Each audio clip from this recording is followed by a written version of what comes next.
I'm Nyesha McCauley, and you're watching AccessTV.org.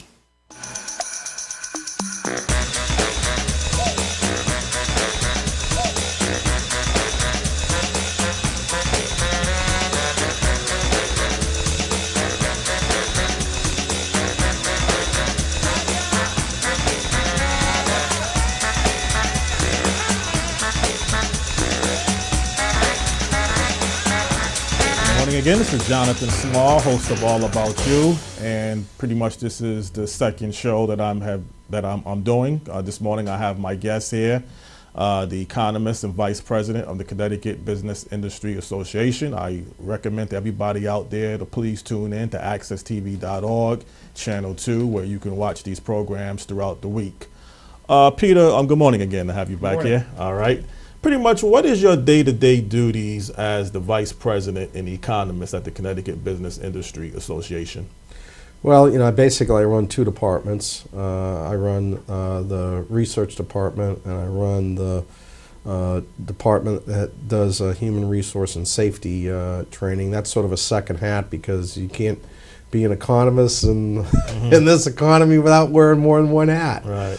But, the main thing that I do is do various sorts of economic research and review economic and other data to help our efforts at the Capitol to convince policymakers to make the sorts of decisions to have Connecticut be a more pro-business environment. Mm-hmm. And what does that entail? Well, one of the things I do is I do a lot of original research. And a lot of those original research may be various types of surveys that we do where we go out to businesses across the state of Connecticut and find out what they're thinking. Now, it could be strictly on economic issues. Are they planning to hire? Are they going to be laying people off? Are they going to be exporting? Are they not? Do they see their production and sales going up or down? Do they see their productivity, their workforce getting better or getting worse? What sort of investments are they thinking? And then we can relay that decision, that information. And that helps in a couple of ways. One, it helps companies benchmark themselves against their peers. They can see what other firms are doing. Are they introducing new products and services or not, for example. But what it also does is a lot of times we get this information also with a public policy context. Okay, what are the barriers or obstacles or concerns that you have as a business?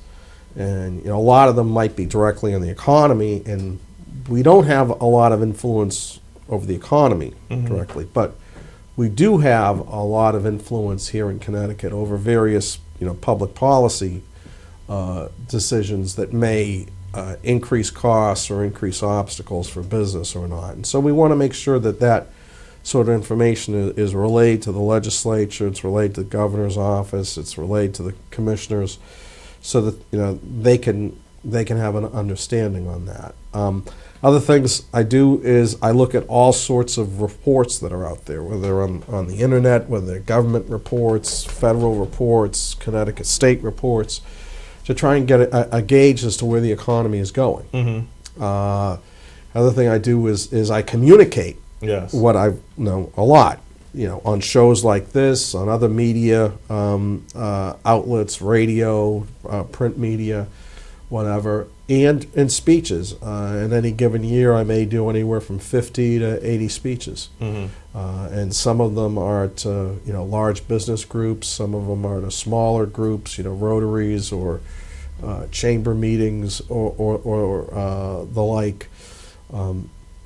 Some are at conferences, some are individually to companies' annual meetings or planning meetings, or to client groups, talking about what I see going on in the economy. So there's a lot of different factors involved in that.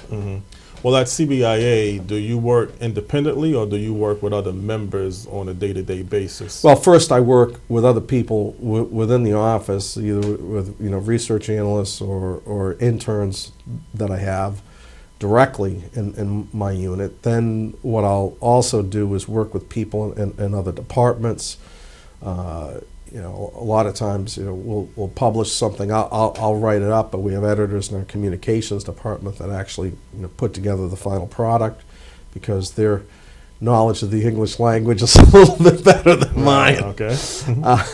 Or I'll work with our attorneys that are up at the Capitol, and sometimes I'll go up and testify at the Capitol if they want someone who can talk about a more technical aspect of a bill or legislation. Or on state spending, I'll oftentimes go up and testify on the state budget and where we see that impacting the state.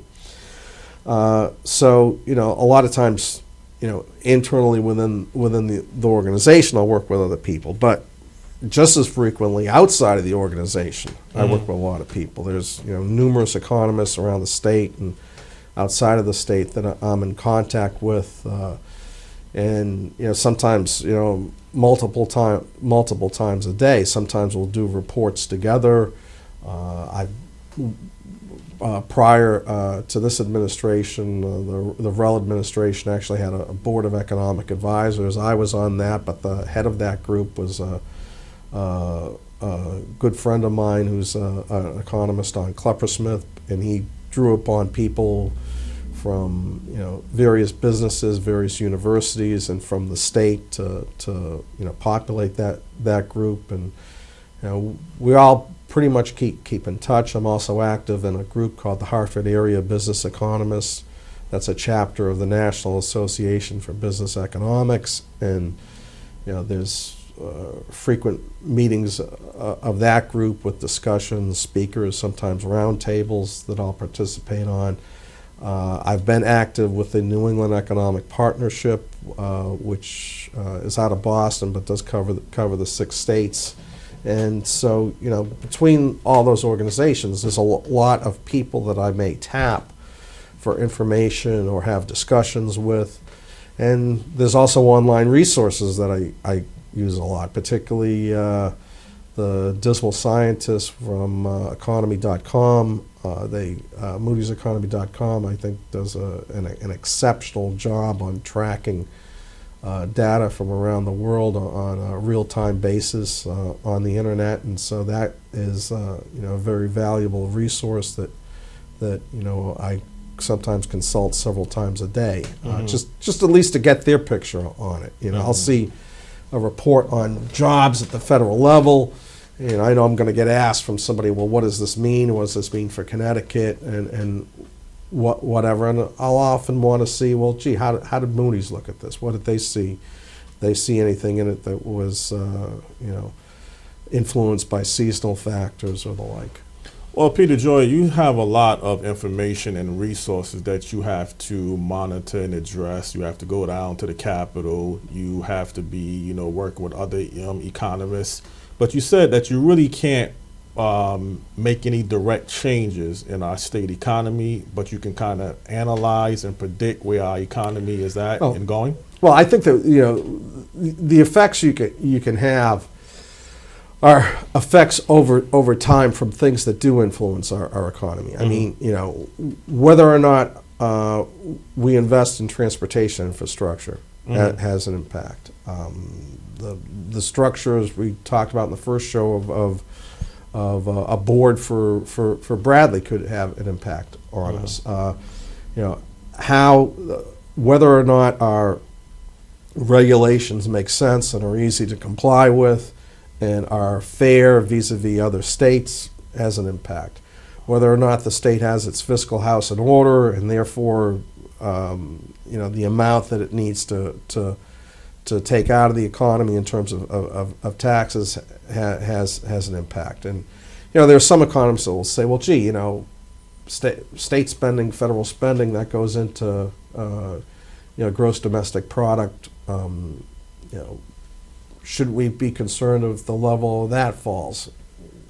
But if you take a look at what are called multiplier effects, okay, for example, if you have a manufacturing firm and you're making investments in that firm, and that firm grows its jobs.